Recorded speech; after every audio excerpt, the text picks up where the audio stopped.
Buenas tardes, sean nuevamente bienvenidos ya en el nuevo horario que estamos manejando a partir de esta semana que pasó. Esto es para adaptarnos, ¿verdad?, a los tiempos, a las condiciones, a las circunstancias que nos están rodeando, que son difíciles, que son hasta cierto punto adversas, pero que no salen de la voluntad de Dios. Nada más recuerden, es a partir de todos los martes, 2 de la tarde y 8 de la noche. También en los domingos está el servicio general. Todos los días hay una enseñanza diferente, tienen dos enseñanzas diferentes. Los sábados también por la mañana hay enseñanzas, entonces todo el día, todos los días, en diferentes horas tenemos que ser instruidos, tenemos palabra de Dios. Esta enseñanza, como saben, es específica para los jóvenes de la iglesia. Estamos viendo la segunda carta a Timoteo, vamos en el capítulo 2, verso 14, y vamos viendo cómo esto se va desarrollando, este mensaje del apóstol Pablo a Timoteo, que era un joven pastor, más joven de lo normal que tal vez se podría acostumbrar.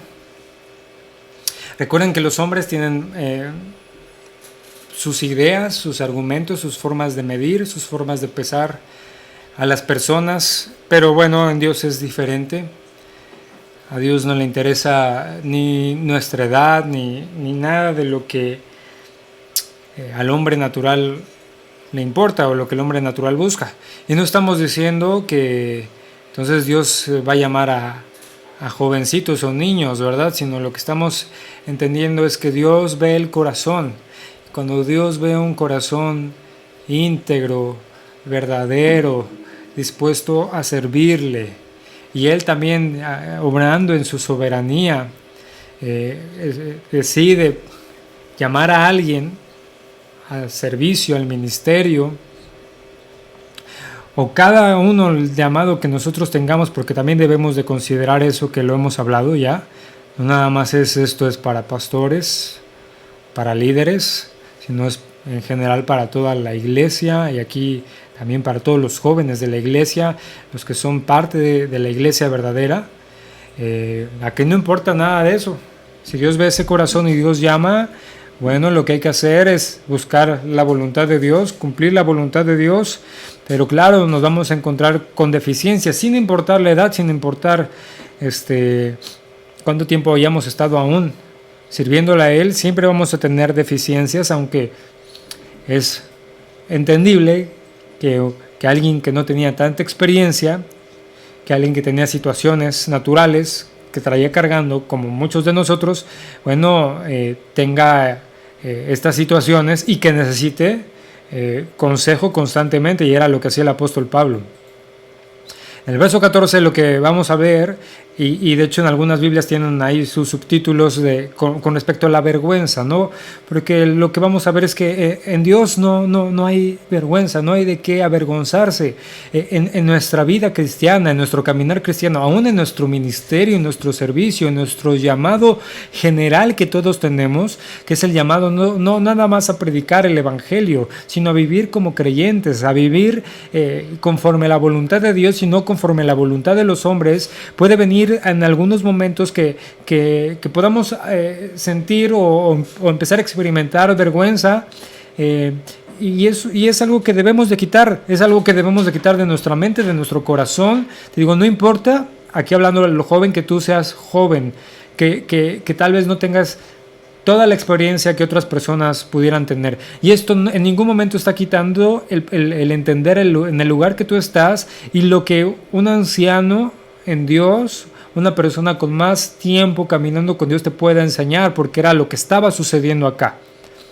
En el verso 14 le empieza a hablar el apóstol Pablo, que ahí es donde nos quedamos. Dice así: recuérdales esto, exhortándoles delante del Señor a que no contiendan sobre las palabras, sobre palabras, dice, lo cual nada aprovecha, sino que es para perdición de los oyentes.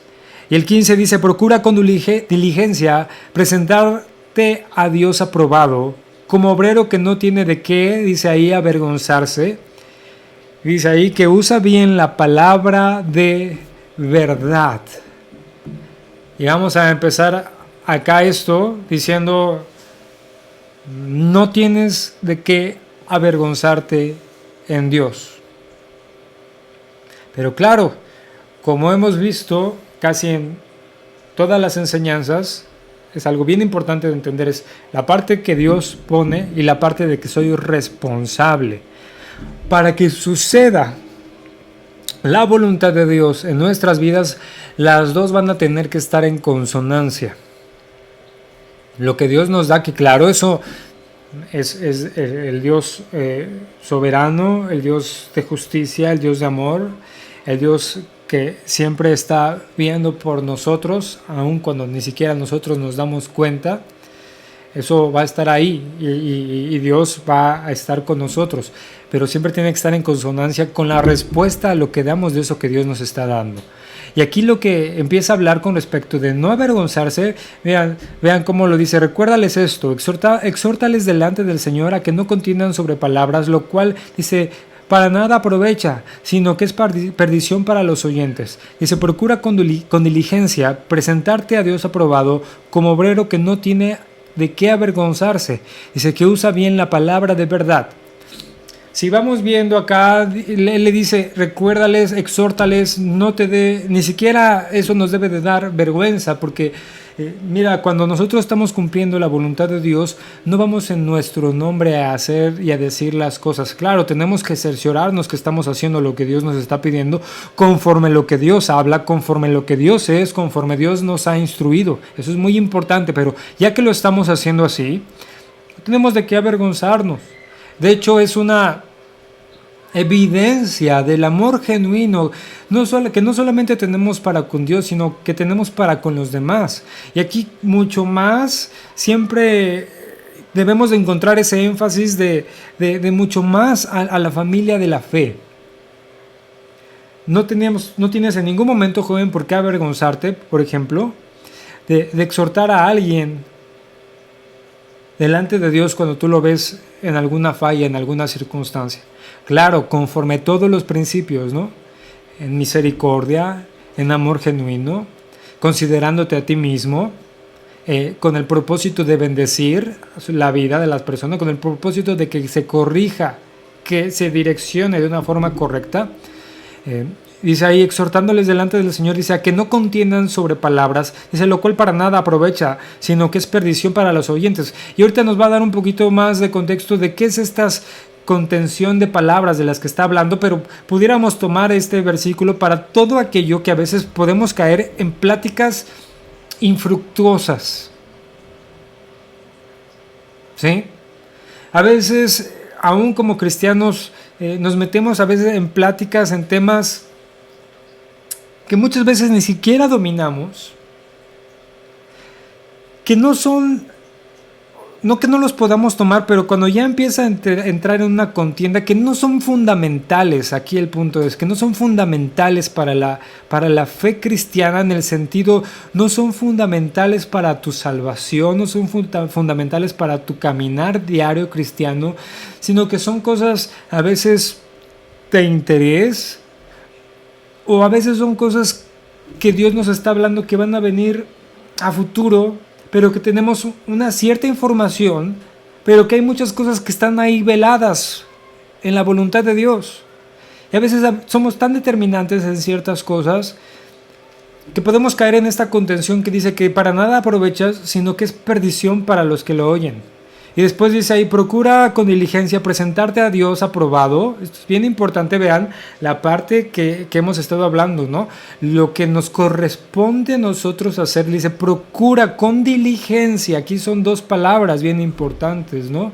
Habla de una intención, habla de algo que te está importando y que lo hagas con la fuerza, con el ímpetu, con la necesidad suficiente. Dice, procura con diligencia presentarte a Dios, dice, como aprobado, como obrero, dice, que no tiene de qué avergonzarse.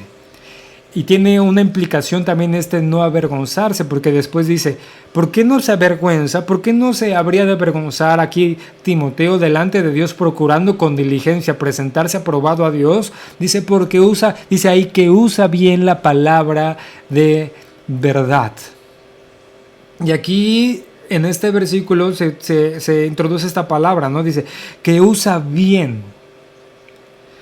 Significa literalmente que corta derecho. Cortar derecho, eso es lo que significa usa bien la palabra de verdad. Es una palabra poco usual que no se usa muchas veces en el griego bíblico, que está en el Nuevo Testamento. También se presenta 2 veces en el libro de Proverbios, cuando dice endereza tus veredas, ¿sí? Dice, la justicia del perfecto endereza su camino. Es el mismo significado que corta derecho. Literalmente podemos estar hablando de como cuando uno toma una hoja de papel y empieza a cortar, ¿no? Nada más para que me vayan entendiendo. Aunque habla de algo específico acá. Pero para que lo vayamos entendiendo es cuando tú agarras una hoja de papel y tienes que trazar 2 partes iguales, tú dices corta derecho, y hay unos que empiezan a cortar todo chueco, no se van chuecos y no queda derecho. Está hablando aquí, pero ¿de qué? Dice que corta derecho la palabra de Dios. Es decir, hay los maestros, y hablando específicamente de todo aquel que llega a enseñar la palabra de Dios, y que para enseñarla, claro, primero tiene que vivirla, porque si no cortas tú derecho la palabra de Dios para tu vida, evidentemente no la vas a cortar derecho para los demás. Pero no estamos hablando específicamente de eso, porque cuando está diciendo acá que corta derecho, la que traza correctamente la palabra de Dios, no debemos de entender como empezar a usar la Biblia a conveniencia. Por ejemplo, te podría dar una situación, un padre que corta el pan para sus hijos y que busca la provisión necesaria y dice, voy a cortar ciertos pedazos para alimentar a mis hijos, pero a veces cuando empezamos a tomar este entendimiento decimos, es que esta palabra es para él, esta palabra es para... No, es que a veces, ¿quiénes somos nosotros para saber eso? No, aquí específicamente de lo que está hablando es como trazar un sendero o camino derechito que va directo hacia Dios, sin curvas, sin atajos, porque como nos encantan los atajos, ¿no? Y tenemos frases que los cristianos utilizamos y que tristemente los jóvenes empiezan a utilizar para irse por los atajos del camino cristiano. El problema es que el camino cristiano no tiene atajos. Nosotros los hemos querido formular en nuestra mente, nos hemos querido engañar a nosotros mismos pensando que podemos hacerlo así, utilizando ciertas frases espirituales que parece que nos van a eximir de toda situación, que nos van a dar permiso para todo. Por ejemplo, el clásico Dios me habló, es que a mí Dios me habló y Dios me dijo. Entre otras cosas que vienen. Es que a mí Dios me habló y mi Dios me dijo, y a ver cómo le haces. Ahí te das cuenta inmediatamente que no es una persona que probablemente Dios le haya hablado, porque cuando Dios te habla no te lleva a exaltación, sino te lleva a humildad. Y así puedes ver cantidad, hay hasta pastores, ¿no?, que responden, ¿y tú quién eres? A mí Dios me dice, a mí Dios me habló, ¿y tú quién eres para dictar mi vida? Y ciertamente nadie puede dictar nuestra vida que no sea Dios, pero realmente Dios te está hablando como para tú tener una respuesta así. Entonces acá es trazar, cuando dice aquí que usa bien la palabra de verdad, es trazar en línea recta a través, por ejemplo, podremos poner a través de un campo que tenga tal vez hierba, que tenga cosas, una línea recta a través de un campo que haga un camino derecho, perfecto, sin error, sin falla. Ahora, no estamos hablando acá de que el que llega a enseñar o el que llega a predicar en ningún momento pueda tener algún error. Es evidente porque sigue estando en nuestra humanidad. De lo que estamos hablando acá es del temor que cada uno de los responsables, cada uno de aquel que está hablando, que está predicando, que está enseñando, debe de tener cuando se va a parar frente a un auditorio, frente a una audiencia, frente a una persona y le va a hablar del mensaje del Evangelio, del mensaje de Dios, porque no va a ir a hablar su mensaje, sino va a ser un heraldo, un encargado de hablar el mensaje y tiene que usar bien la palabra, trazarla derecha. Entonces, cuando tú tienes temor de Dios para hacer esto, aún pudiendo tener en algún momento un error de alguna cosa, nunca vas a empezar a predicar herejías o malas enseñanzas. Porque tú vas a tener cuidado de esto. Y cuando tú empiezas a tener temor y cuidado de esto, lo que te va a llevar es a responsabilizarte de lo que tú vas a hablar.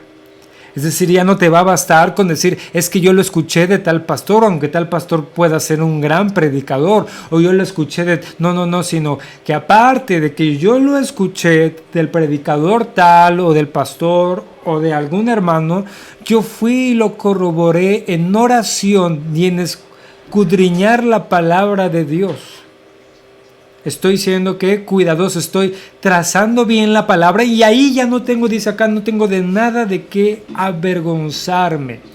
Y aquí vamos viendo que va a ir describiendo dos clases de obreros delante de Dios, en la cual nosotros, cada uno de nosotros vamos a caer. Ya sea el obrero fiel a las escrituras o el que busca falsificarlas, desviarlas o utilizarlas para su propio beneficio. Aquel que utiliza el evangelio para sus propios fines. El que puede hacer una persona. Porque, por ejemplo, las personas que no conocen del evangelio, pues nada saben de él. Y hablan conforme lo que han escuchado y conforme lo que han discernido en sus propias mentes. Pero aquel que ha estado expuesto a la palabra de Dios y que ha visto que la palabra de Dios tiene poder, ¿verdad? Porque tiene poder para salvar y hace cosas sobrenaturales en las personas. Y creo que aquí sí se puede usar esa palabra. Porque hace literalmente milagros en las personas, salva vidas, cambia vidas, limpia todo lo que nadie más puede hacer. Hay personas que ven este poder, pero lo quieren utilizar para sus propios fines. Y claro, ya no va a salvar, ya no va a hacer eso, pero sí se puede manipular con el mensaje de la Biblia o se puede distorsionar. El mensaje ahí está sólido. Lo que las personas hacen es toman ciertas cosas y empiezan a distorsionar al grado que ya no es el mensaje de Dios, pero suena como si fuera.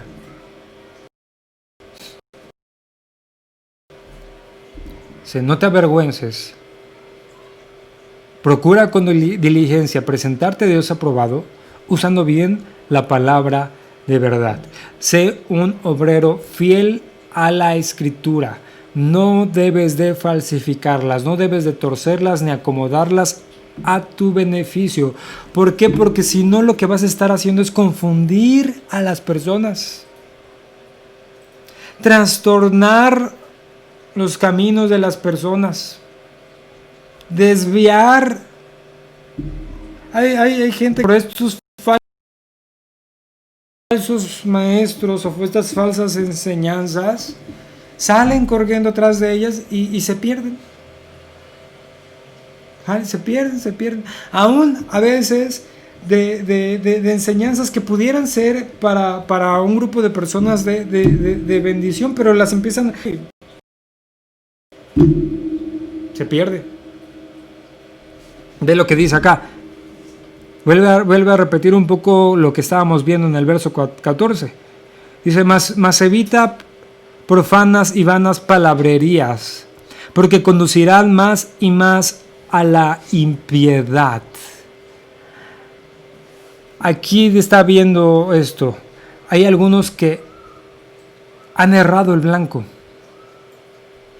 El blanco del amor, de la honradez, de la buena conciencia, de la fe no fingida, y se van apartando en vanas pláticas, la cual profesan algunos y falsamente lo pueden llamar conocimiento, y errando el blanco respecto de la fe, bueno, lo que queda para ellos es perdición. ¿Cuántas y cuántas personas no salen, no nada más de la iglesia donde estamos, sino de muchas iglesias, por cantidad de cuestiones que son a veces ridículas? Y no es que esté menospreciando lo que una persona pueda pensar o no, sino cómo a veces nos dejamos influenciar por otras personas por cosas que no son de valor, que mire, a veces hasta por cómo se llega a vestir uno, claro, entendiendo siempre las limitantes, ¿no? de lo que Dios nos pone, pero o de cómo está arreglado un auditorio, o de cosas que son en algún momento secundarias.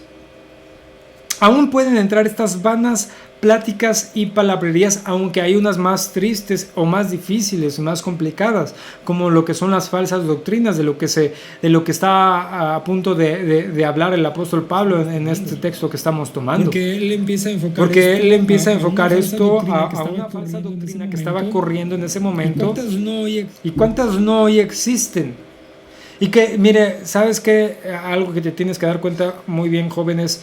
Todas estas están disfrazadas de intelectualidad. Llevar a un lugar superior, que nadie más conoce, que nadie más entiende, que nadie más sabe, que tú eres privilegiado en conocer y entender y en saber. Punto que si tú llegas ahí, bueno, vas a estar por encima de todos los demás, vas a estar por encima de todos los que, porque llega el momento que siempre van a decir, todos los que tú decías que eran tus hermanos ya no lo son, porque ellos no viven conforme tú. Entonces tú vas a estar por encima de todos aquellos hermanos que tú considerabas, aún de pastores, aún de maestros, porque tú ya estás en este lugar de privilegio. Dice acá, evita las vanas palabrerías, porque producen más y más ¿a qué? Conducirán más y más a la impiedad. Disfrazado de defiendo mi doctrina. Es una característica. La impiedad se disfraza, defiendo mi enseñanza.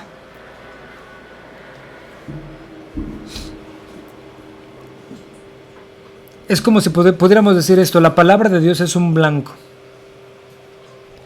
Y al lanzar las flechas puede uno acertar o errar. La palabra de verdad es un camino. Hay que trazarlo correctamente. No lo podemos hacer de forma torcida, tiene que ser recta. Y como resultado, ¿qué va a venir a nuestra vida?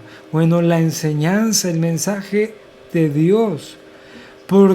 O el otro lado, si lo torcemos, ¿qué es lo que va a venir a la vida de las demás personas y de la nuestra? Bueno, vamos a ser afectados. Vamos, si se hierra el blanco, imagínate, tú eres un predicador de lo que te estaba diciendo acá. La palabra de Dios es el blanco. Tú vas a tomar tu flecha, si le das, toda la gente va a voltear y va a ver que le estás dando el blanco. Y va a terminar su mirada en donde, no en ti, en el blanco. Pero si tú te desvías, si tú la tuerces, si tú vas a errar el blanco. ¿Y qué es lo que va a pasar? Las personas van a dejar, ya no van a ver el blanco, sino van a desviar la mirada y van a ver hacia el otro lado. Eso es lo que pasa. Esa es la responsabilidad que nosotros tenemos. Ponlo así, desde esta perspectiva. La palabra de Dios es un blanco. Si tú tomas tu flecha y la trazas recta, va a salir, va a dar en el blanco y la gente lo que va a terminar volteando a ver es el blanco. Pero si tú hierras y lanzas la flecha para el otro lado, las personas van a desviar su mirada, ya no van a ver el blanco, van a desviar su mirada y lo van a perder de vista. Y lo mismo va a pasar con tu propia vida.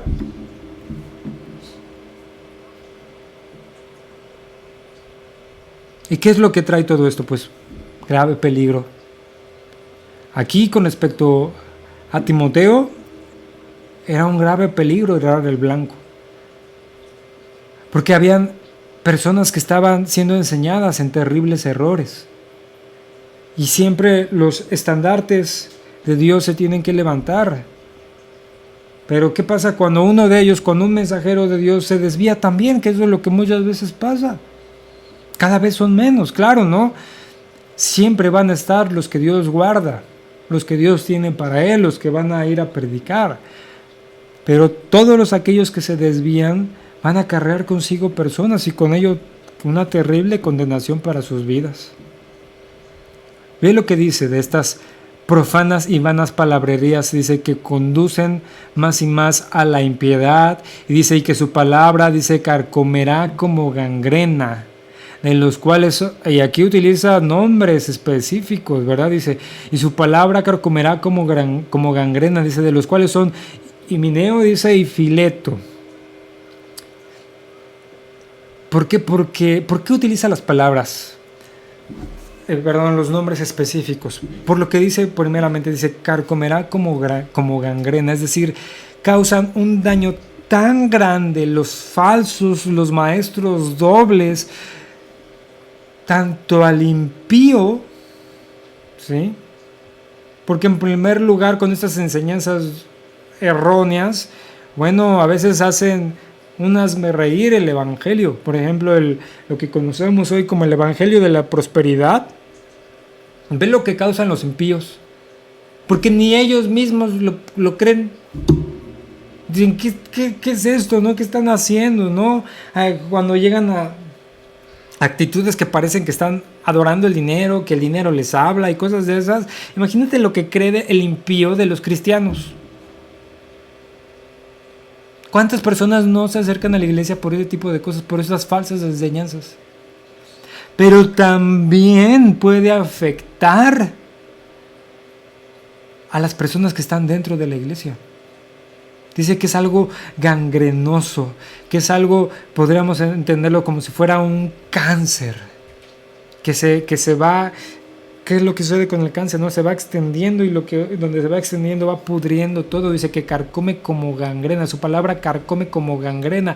Desvía, hace mal. Nunca trae nada bueno a la vida espiritual de las personas. Y por donde lo quieran ver,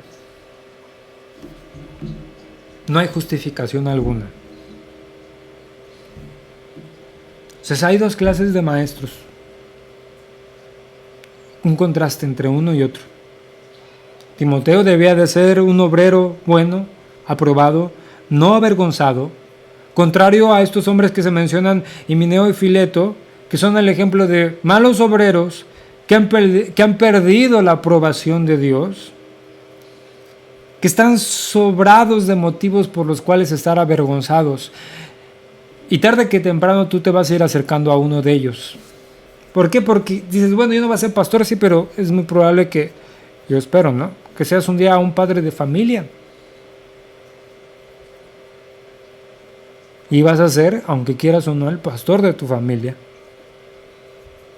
Imagínate que tú estés lanzando flechas y no al blanco, sino ve esto, ve lo tremendo que es esto, ¿no? Lo importante que es esto, sino tú desviándolas y tu familia volteando, nunca ver al blanco, porque tú estás errando constantemente. Tanto para padres o futuros padres o madres de familia, ¿no? Dices, no, yo no me voy a casar, yo no. Entonces, bueno, primero considera eso, pero en algún momento tu vida, pues, tiene que tener un propósito, ¿no? Eso es lo que yo pienso, ¿no? Tu vida tiene que tener un propósito y tarde que temprano vas a tener responsabilidad de tus palabras, de tus dichos. Y se supone que nosotros los cristianos, los creyentes, nuestra boca debe de estar llena de la palabra y la sabiduría de Dios. No que le estemos recitando versículos a la gente a diestra y siniestra, sino conforme esos versículos, conforme esa palabra, es nuestra forma de pensar, es nuestra forma de actuar, es nuestra forma de decir. Y ahí estamos predicando también. Dos clases de maestros. y habla un poco más específico acá de estos hombres Himeneo y Fileto, dice que se desviaron de la verdad diciendo que la resurrección ya se efectuó, dice, y trastornan la fe de algunos. Vea lo que te decía, no solamente crean algo con aquellos que no conocen, sino que aún pueden llegar a crear algo malo con aquellos que están dentro de la iglesia. Dice que trastornan la fe de algunos, que la desvían, que la confunden. Dice, pero eso sí, dice, pero el fundamento de Dios está firme, teniendo este sello. Conoce el Señor a los suyos y apártese de iniquidad todo aquel que invoca el nombre de Cristo.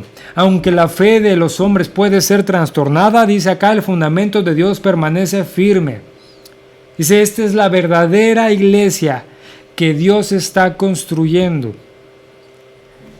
Acá la primera advertencia: sé un buen obrero. Y un buen obrero no se avergüenza. Pero para ser buen obrero tienes que cortar recto, trazar derecho tu caminar y hablar conforme eso a las demás personas, a todas las que te encuentres, todas con las que convivas. No te avergüences de la fe, no te avergüences del mensaje, no te avergüences de tus principios, no te avergüences de tu forma de vivir. Dale gracias a Dios que hoy la tienes, porque no fue por tu esfuerzo, sino fue por pura misericordia de Dios. Ahora ten cuidado con aquellos, como estos hombres, dice, que trastornan, que desvían la fe, pero al final siempre va a haber, dice, pero el fundamento de Dios está firme. Y también empieza a hablar un poco acá de lo que es la iglesia verdadera que Dios va construyendo, y también los que tienen una fe falsa. ¿Por qué? Porque la fe verdadera, dice acá, que tiene un doble sello. Teniendo este sello, conoce el Señor a los que son suyos, dice, y apártese de iniquidad todo aquel que invoca el nombre de Cristo. Tiene un doble sello, tiene una doble señal. La primera, pues no la podemos ver, porque dice esa que le pertenece a Dios, ¿no? Dice, conoce el Señor a los que son suyos. Esa no la podemos ver nosotros. ¿Quién puede ver lo que Dios puede ver de las personas? Dios es el único que puede ver el corazón. Pero la otra dice acá que se hace evidente, dice, apártese de iniquidad todo aquel que invoca el nombre de Cristo. Es decir, el segundo sí, este segundo sello, podríamos decir, es público y es visible. ¿Por qué? Que apártese de iniquidad todo aquel que invoca el nombre de Cristo. Bueno, lo que está hablando es que es posible ver a aquellas personas que viven de esta forma. ¿En qué? En sus acciones.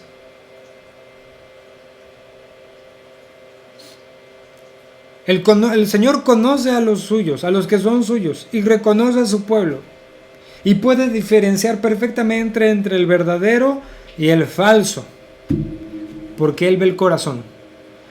Pero aunque nosotros, ni tú ni yo podamos ver el corazón, sí podemos ver la vida y la conducta, que son evidencia de la condición del corazón.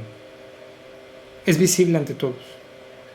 Por eso tienes que tener conciencia de esto, que luego vemos, hay cosas que son evidentes. Imagínate, si muchas veces ni puedes engañar a las personas que tienes a tu alrededor, tus pastores, tus padres, tus amigos, tus hermanos, pues mucho menos a Dios. Mucho menos a Dios lo puedes engañar, aunque digas que Dios te habló. Mejor deja de engañarte y céntrate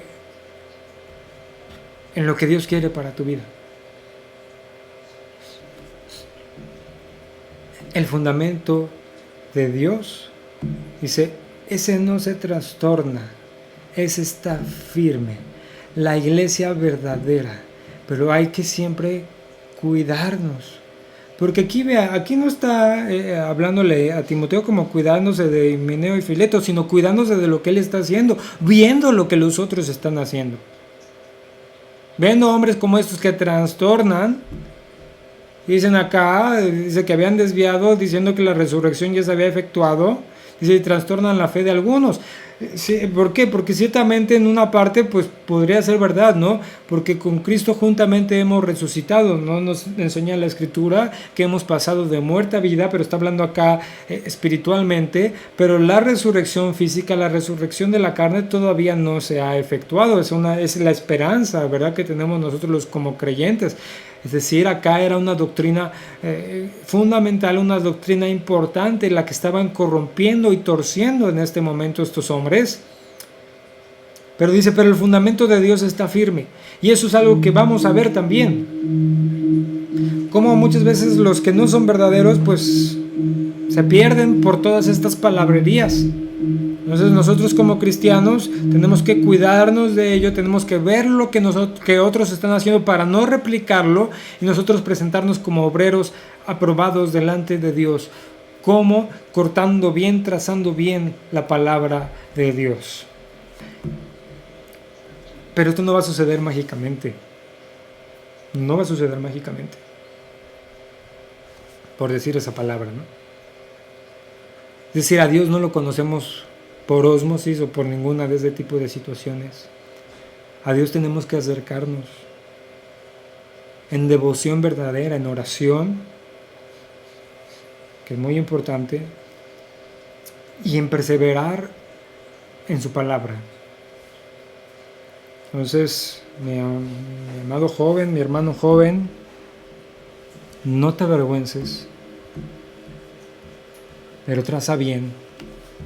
Creo para ti sería primeramente para tu vida la palabra de Dios, porque tarde que temprano en su momento vas a tú hablar de eso que tú tienes. Si lo trazaste bien, vas a poder trazar bien, vas a poder dar al blanco, y cuando otros te estén mirando con sus ojos espirituales, lo que van a ver es el blanco, que es Cristo.